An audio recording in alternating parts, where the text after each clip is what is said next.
Hello, everybody, and welcome back to Quasi Trek. This is Paul, and this upcoming video that you're about to watch is the third installment in my little series of kind of blooper-related videos from my trip around North America last summer.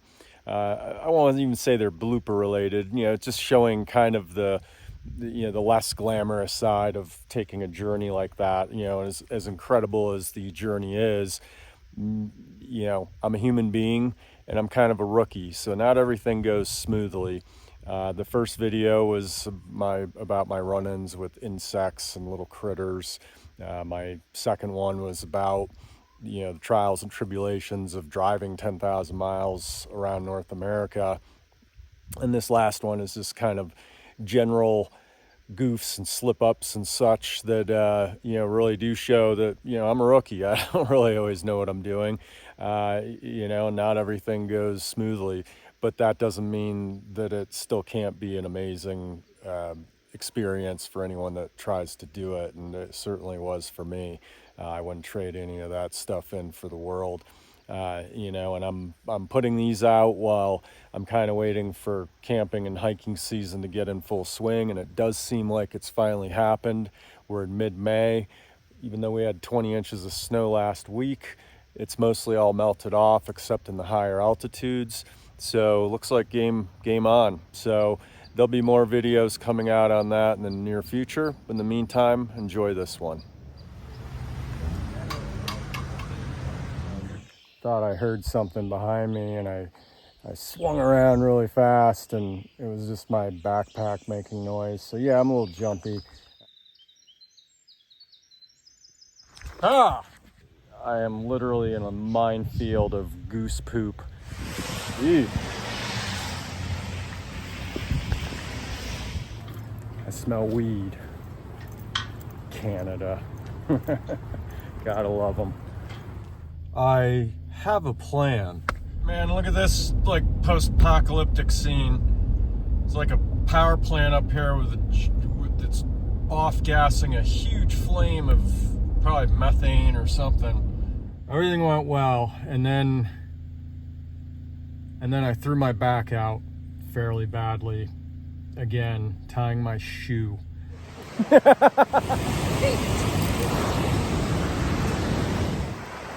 I got a lot of stuff hanging off of me right now between my backpack, my machete,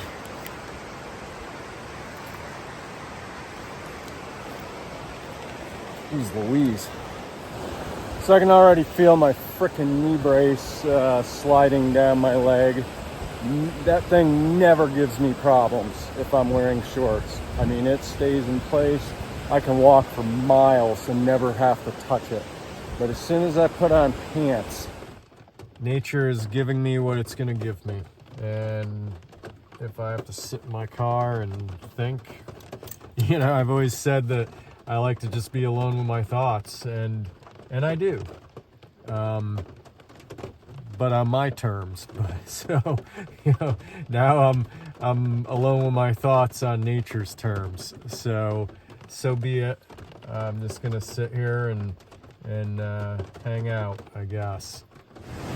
Well, I'll tell you, it's always the little things. I'm walking along and just a random piece of tree bark popped up off the trail and managed to get into my boot. Well, I'm gonna start calling myself the Rain Man because everywhere I go it rains. Kind of a little freaked out right now. I just had two what looked like mule deer go hauling ass right by me from over in that direction up here, and I mean they ran right at me for 5 or 6 seconds, and they definitely could see me, and I was yelling like, hey, and it didn't faze them. Sure makes me wonder what they were running from, but I don't know if it's pumping water from down there to up there or from up there to down there, but what's it for? There's a river right there. What do you need water? I don't know. At any rate, big water hose. But the other is this hose, which I encountered yesterday. They must be pumping water to somewhere. But yeah, I can't help thinking as I look over here, you know, at this big like animal burrow,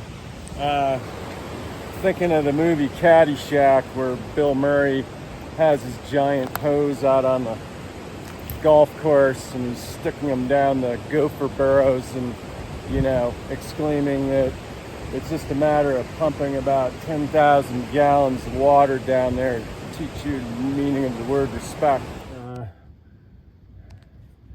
I don't think I'm going to go any higher. I was hoping to get over this. And I know I can get up here. My concern is I don't think I can get back down. No, it's not steep at all. Yeah, it's about a 45-degree slope here. It's gonna be work.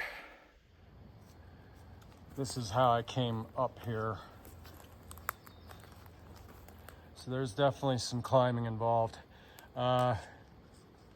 So, yeah, won't be any filming on the way down through that. So I'll either catch you at the bottom or this will be the last video I ever make. Gonna go find the mountain lion that was gnawing on that thing. So a few minutes back I came upon a femur bone on the path here, and I commented something got eaten here. Thing is, I've been down this trail twice now, yesterday and today. So down and back 4 times now past that spot.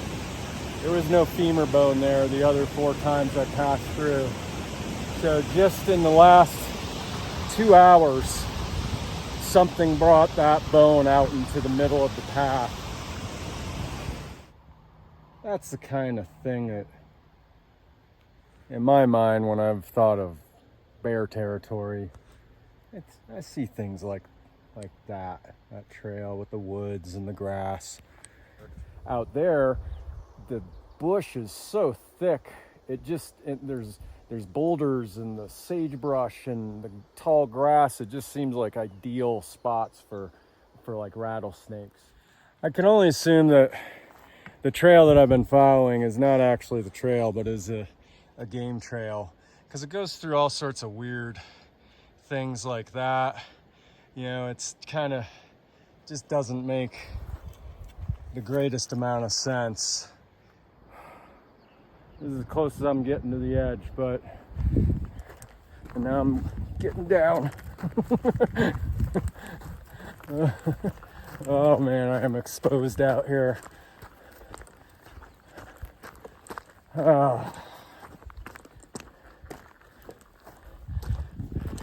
Maybe some consolation is if I got killed by lightning, it would fry my phone so they'd never see that I was up there trying to get a photo. But I'm gonna go up there and get a photo.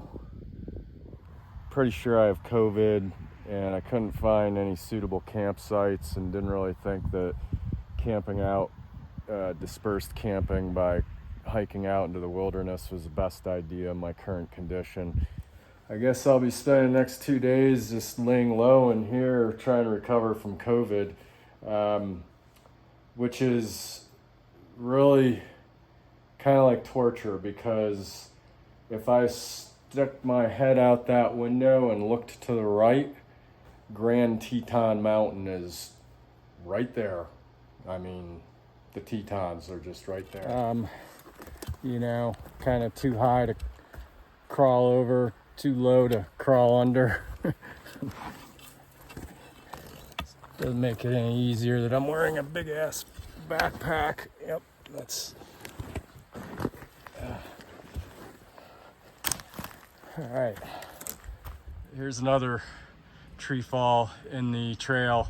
You know, very easy to lose your footing and slip and fall and just basically impale yourself on any of those, or just, you know, get an injury, you know, break an ankle, a wrist. And it is remote out here. So the way you start every one of these trailheads here at Eel Creek Campground is you climb up about 100-foot sand dune. It's made of the most powdery, sugary sand imaginable. So I moved out of the original burn field and into an even bigger one. I was really hoping to get into the forest and get some shade. And this is encouraging to see. I came up on this and thought, oh, it's a information kiosk, maybe with some map or something. No, just a skull and crossbones. But yeah, this campsite is rustic. I actually kind of almost thought it was abandoned when I got here, but there is another person up there, and there are placards on the posts saying reserved for the different sites. So now I know what it feels like to those people in the movies who are lost in the desert as they go over each sand dune and it's just more sand dunes. I thought when I got over this, I'd be looking at the Pacific Ocean, and I was about 3 miles away, and it's sand dunes all the way there. I'm gonna drive like 10-15 miles back down the road where I have a decent cell signal and download some maps of this area. I totally forgot to do that, and it's not the first time. I've found myself quite close to the bathroom facilities on a couple of campsites now, and all it takes is a change of wind direction, and basically you're just smelling poopy. So I think I've confirmed my suspicions as I was brushing off the top of this bear box. I couldn't help but notice everything I was brushing off was yellow pollen. So yeah, I think there's definitely some allergens here in this forest that don't agree with me. All right, so that's it. I'm calling it. That's lemon number 3. The mosquitoes were half a lemon, but the other half of the third lemon is the fact that I haven't seen a trail marker in a while. And I could just keep walking, and I'm I'm pretty good with my sense of direction, but between the weather coming in, the mosquitoes, the lack of trail markers, and the fact that I know that there's a resident bear. I've seen lots of scat, a lot of it fresh, and she has cubs. I'm just gonna go back. And the whole trail marker thing, that's something I'm noticing out here and in the West in general a lot, is trails aren't marked very well, and that's fine, but I also took a picture of the trail map at the trailhead, and that trail map is totally inaccurate. And here, once again, everywhere I go, a robin.